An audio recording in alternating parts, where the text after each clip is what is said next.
Yes, it is. This is my undershirt for practice. Um, Before we get started, I know a lot of you guys probably have a lot of questions about what has gone on in the past couple weeks between the players, the NFLPA, the vaccine, all those issues. So, out of respect for my teammates and coaches, I wanted to kind of put something together so I could explain those things and get it out of the way. And then after that, just move on to football if that's okay with you guys. All right? So is everybody ready? Alrighty. All right. I wanted to start this off by saying I'm not anti or pro-vax. I'm pro-choice. With that being said, the issue at hand is information is being withheld from players in order for a player to be swayed in a direction he may not be comfortable with. When dealing with a player's health and safety, there should be complete transparency regarding information that is vital in the decision-making process. Without having all the proper information, a player can feel misguided and unsure about a very personal choice. It makes a player feel unprotected and gives concerns about future topics regarding health and our ability to make educated decisions. With regard to our overall safety, we have to know we are armed with full knowledge and understanding that those who are in a position to help us will always do that based on our individual situation. Some people may think that I'm being selfish in making this a me thing. It is all about the young players who don't have a voice and are reaching out to me every day because they're being told if they don't get vaxxed, they'll be cut. Agents are being told by teams if they have unvaccinated guys, they will not be given opportunities as of now to be seen in workouts. So once unvaxxed players get cut, they're losing a dream they have worked their whole lives for over a vaccine that is proven to not keep people from contracting COVID, as we've seen. Every doctor I've gone to with questions begins every sentence with "from what we know now," which tells me we don't know enough. The NFLPA is working to have vaccinated players tested more frequently than what the NFL initially stated. A lot of players got the vaccination with the idea that these rules were already set in stone, and they're not. It is common sense that if a vaxxed or unvaxxed player is tested less frequently, the likelihood of a player being pulled for COVID drops dramatically. In regard to player safety, I will conclude by saying we all want to be safe. For so many players around the NFL, safety does not solely mean avoiding the COVID virus. Our health is the now and years beyond, which we are trying to protect with our personal choice, while doing all the things we did in our protocol during a very successful 2020 NFL season. That's kind of where the issue has been for me this whole time, and that's how I want to, end it right there. I would just ask you guys now if you could just ask me questions relating to football so we could put this to the side and all of us can get to football, if that's okay with you guys. Appreciate it. Anybody have any questions? So tell us about Emmanuel Sanders and how he's going to fit in. He's got a pretty similar skill set to you in the slot and including outside guy. It looks like he can do it all. So. Yes, sir. I played 2 years with Emmanuel at SMU, and there he was actually only a slot guy. His last year there, he asked June to move him to outside to get some film, but that's really where he kind of reigned supreme, was in the slot. Separation guy, anytime you can get away from DBs, you're going to be pretty good at wideout. So he brings a lot of juice and energy to this team, and I'm excited to get to play with him once again. And it'd be the coolest thing ever if we could kind of put this thing together and get a Super Bowl together. I think it was the first bowl game we won in 25 years at SMU, and we did that together. So it'd be really awesome to kind of add something to that in the NFL.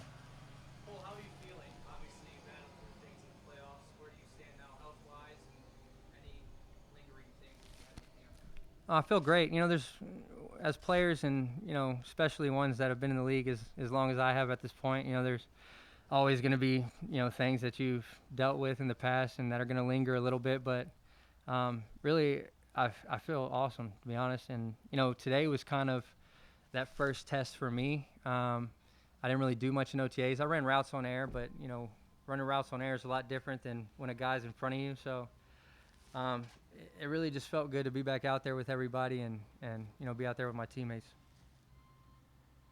What will it be about this team that'll help it deal with expectations? Because they're as high as they've been around here in decades. Well, in our opinion, in the locker room, we haven't done anything because no one cares who came in second, third, or fourth. So I mean, it's the same goal as it was every year that I've been here. You know, the job is not done until you win a Super Bowl. So there's nothing to be complacent about. There's nothing to be like, oh, you know.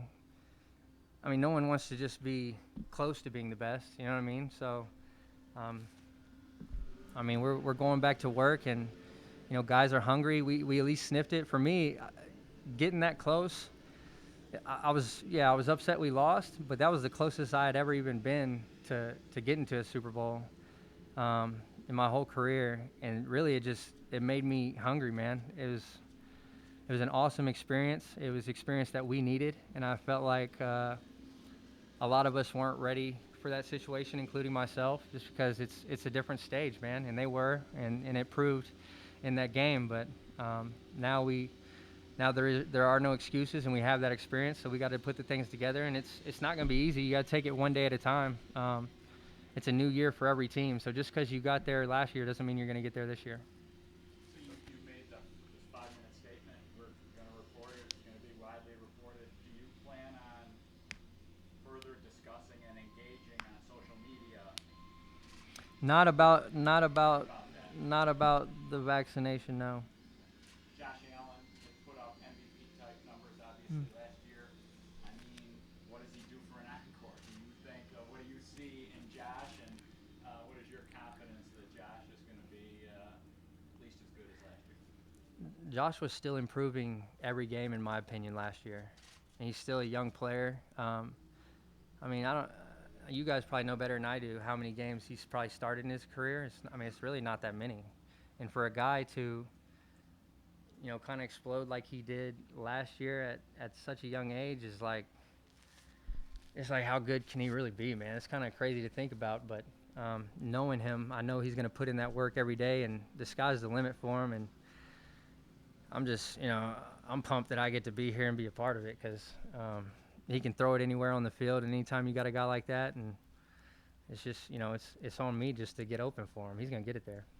Cole, if I could, obviously your statement, the specifics, I'll let them speak for themselves. But what has the reaction been like, the interaction with your teammates on the issue? How much of a distraction has the whole thing been for you? Are you concerned it will be a distraction moving forward? Yeah, I know me and Jerry had a conversation on social media, which, yeah, a lot of people don't think that's the best way to do things. But look, me and Jerry are brothers. When we had a conversation on the phone immediately after, we talked it through, and we weren't mad at each other. You know, we were just talking to each other. A lot of things can be taken out of context and in the wrong way in social media, because people are going to do what they do with it. You know what I mean? But you know, Jerry's one of the guys that I'll run through a wall for. You know, I mean, brothers have debates. Not everybody agrees on everything. You know, I don't understand why we don't understand that, but that doesn't mean you don't like somebody or you have to hate them or whatever the narrative that we create in society. But I love all my teammates, man, no matter what they want to do or anything. You know, like I said, I'm pro-choice. Whatever they choose to do, that's cool with me. You know, as long as you come out here and you know, do what you got to do to help us, you know, be great, then I'm cool, you know. And as long as you shoot me straight and tell me what you're thinking, and I'm good. And that's what he does. So, and it's pretty much like that with everybody in the locker room. So, you know, a lot of that stuff is just kind of noise. You know what I mean? In there, it's a brotherhood, and we'll fight each day for each other.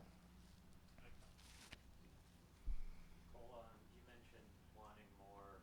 I'm just curious, as a point of clarification in the statement, what information you feel like you weren't getting, or some players felt like they weren't getting? Well, like I said what I said. I mean, that's kind of where I want to leave it. I don't want to get into a lot of details.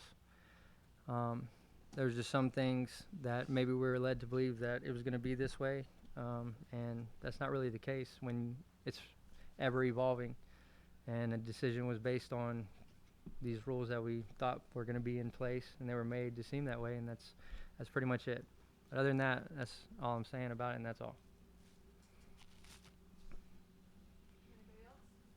Yeah, real quick, I'm sorry, I know he's not your direct position coach, or hasn't been, but now that Ken Dorsey's the passing game coordinator, he's added that title, Cole. Can you just give us a little insight on what he's been able to do to elevate that part of this offense? Yeah, anytime you have a coach that has actually played the position he's coaching, it helps tremendously because he understands a lot of things that you feel as a player more so than how it seems on paper. Not to say that just because you haven't played you don't know anything, but it just adds another dynamic that you may miss out on. I've had different coaches who have played, who have not played. I've had good ones that haven't played. I've had good ones that have played, but for me, Chad Hall has been huge for me for how he manages the ebb and flows of the games, the ups and downs of it, because he understands how players react to those certain things. Like if you have a bad play, he knows exactly how to react for us, and that helps push you through a game. There's going to be those down things that you do in a game, or those bad plays or whatever, but I'm sure Dorsey does the same thing for Josh and them, but just having that experience helps so much with how you approach a player during those times, and that can be the difference between a player either shutting down during the game or recovering and rebounding and going to play his butt off after a bad play.